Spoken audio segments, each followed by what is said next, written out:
Nobody's counting your mistakes. You don't get a report card in life. All that matters in the end is getting from point A to point B, regardless of what it takes to get there.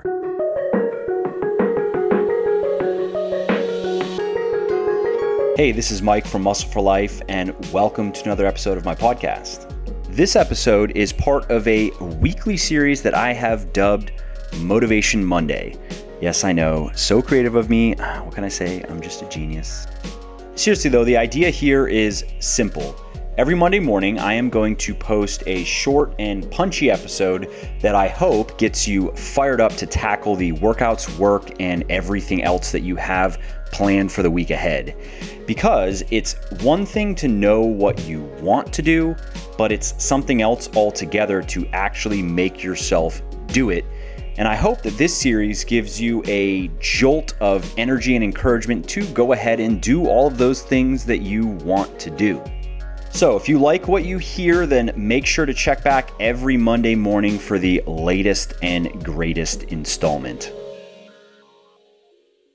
Okay, let's start this week with a quote. This one comes from the one and only Aristotle, and he said, quote, "I count him braver who overcomes his desires than him who conquers his enemies, for the hardest victory is over self." Have you ever woken up and thought about what you wanted to do for the day and then sat down to actually do it and then talked yourself out of it?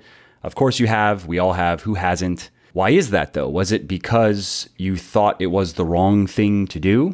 Probably not. I'm willing to bet that in many cases when you do this, because I know in many cases when I've done this, it was because you thought you weren't good enough yet. You know, you think you can't possibly write that book until you've had more experience or more practice. You can't create that new product or service until you have more prospective customers to sell it to. You can't bake the brownies until you watch at least 5 more YouTube videos on how to do it. And you still have questions, so maybe you should just eat some ice cream instead. And my point is, I get it. We've all been there before. We've all found reasons not to get started on something, whether little or big. And we've all felt like it's just never the right time to do anything other than maybe nothing.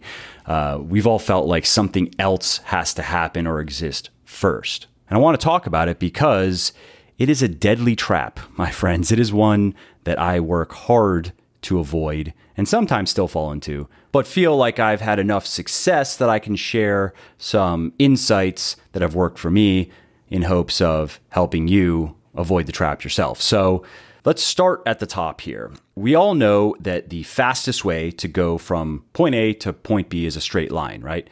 And we all know that a line is a continuous, unbroken extension from a point in a certain direction.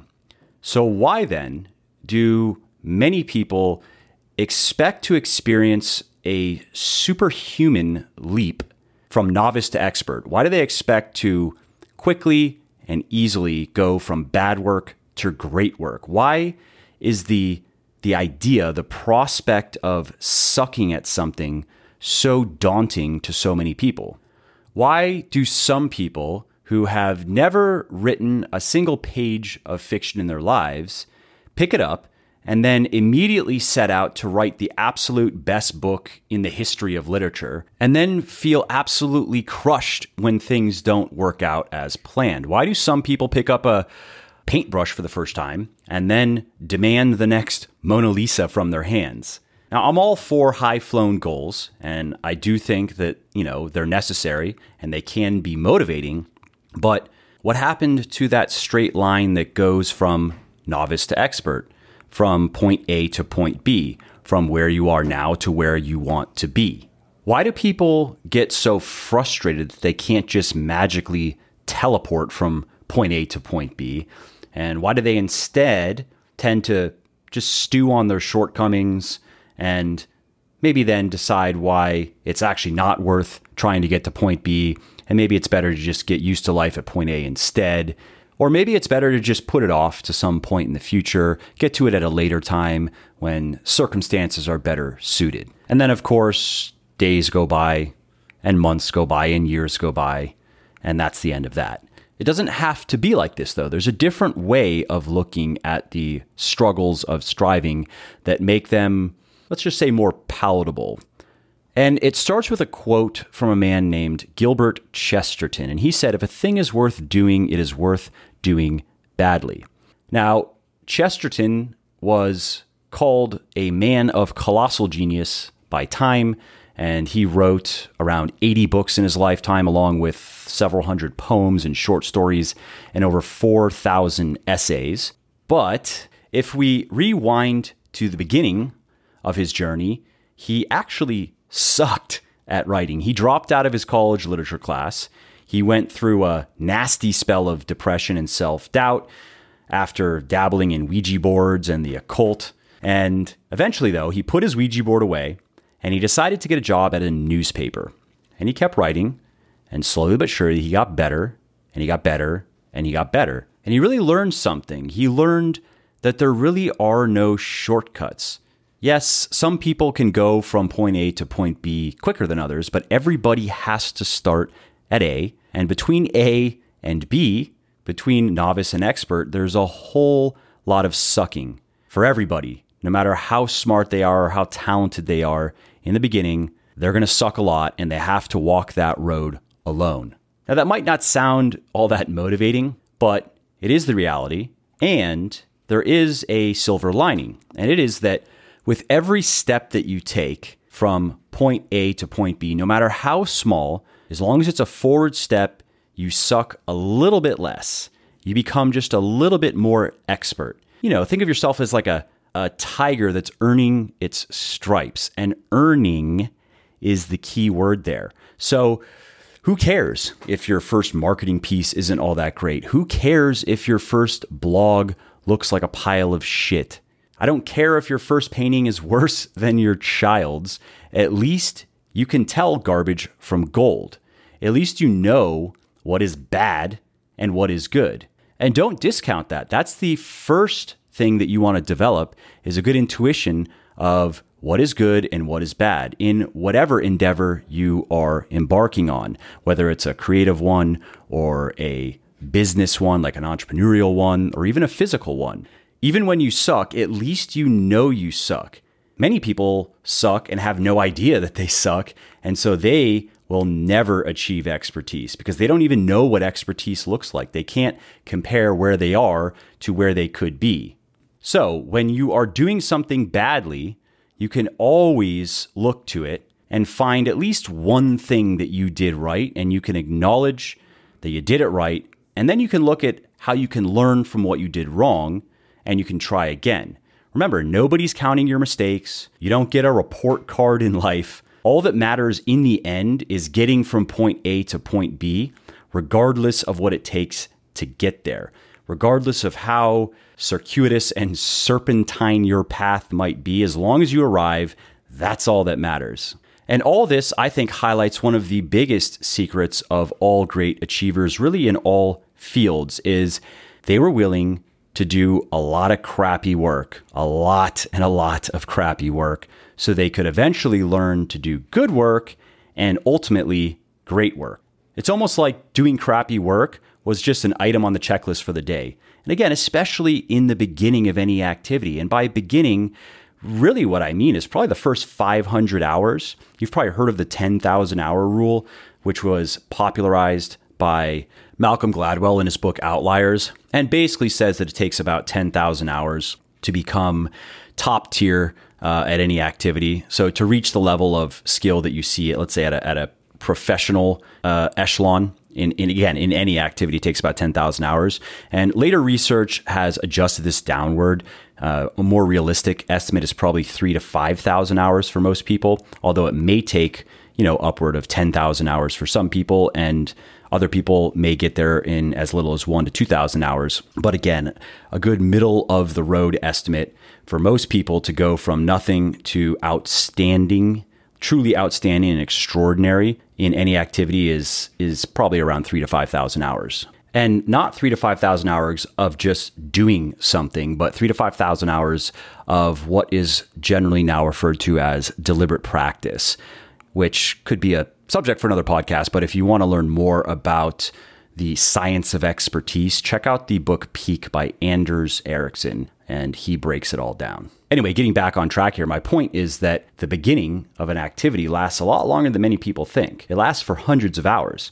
So that kind of puts in perspective how much crappy work you are going to have to do to get over the crappy work. But again, it's good that you know it's crappy, because that means that you have your eyes set on something that is at least good, if not great. And therefore, when you do some crappy work, you can say to yourself, great, I did some more crappy work today, and that means I'm just a little bit closer to doing good work and eventually to doing great work. And that's why I think that when you decide to work toward a goal, the first thing you want to do is you want to suck, fail, and learn.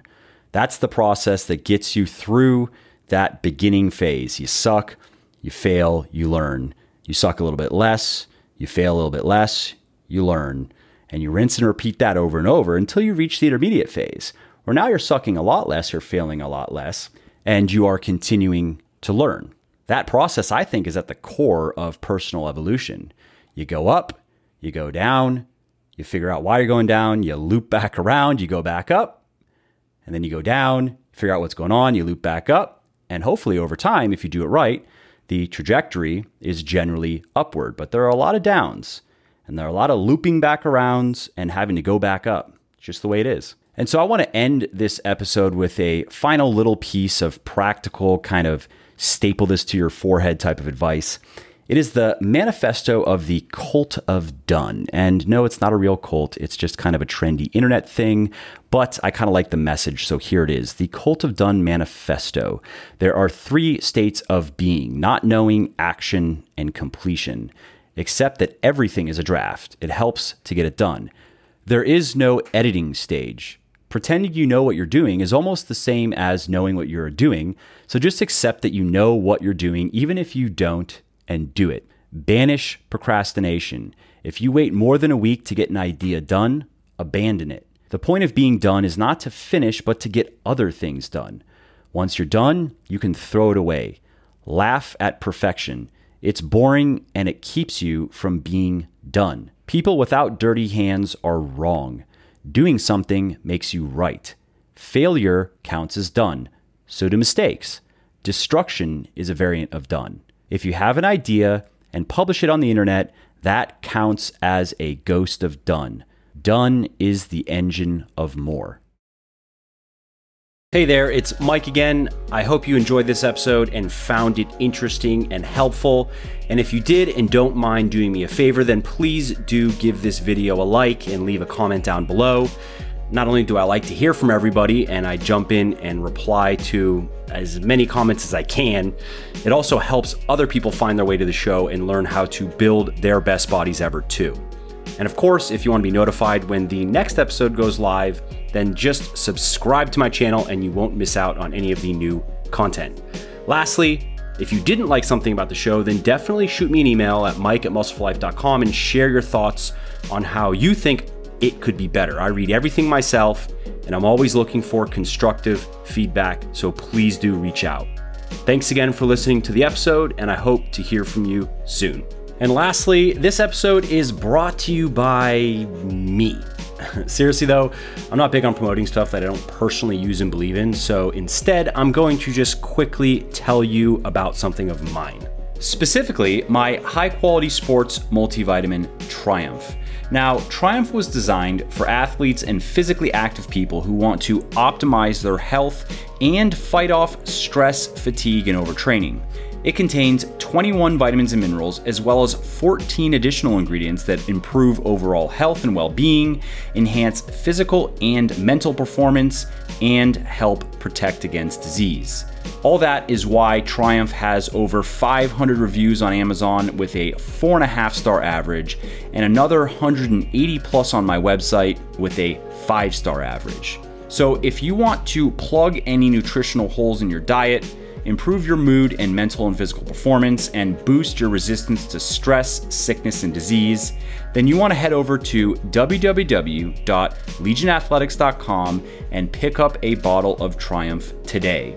And just to show how much I appreciate my podcast peeps, use the coupon code PODCAST at checkout and you will save 10% on your entire order. And lastly, you should also know that I have a very simple 100% money back guarantee that works like this. You either love my stuff or you get your money back, period. You don't have to return the products. You don't have to fill out forms. You don't have to jump through any other hoops or go through any other shenanigans. So you really can't lose here. Head over to www.legionathletics.com now, place your order, and see for yourself why my supplements have thousands of rave reviews all over the internet. And if for whatever reason they're just not for you, contact us and we will give you a full refund on the spot.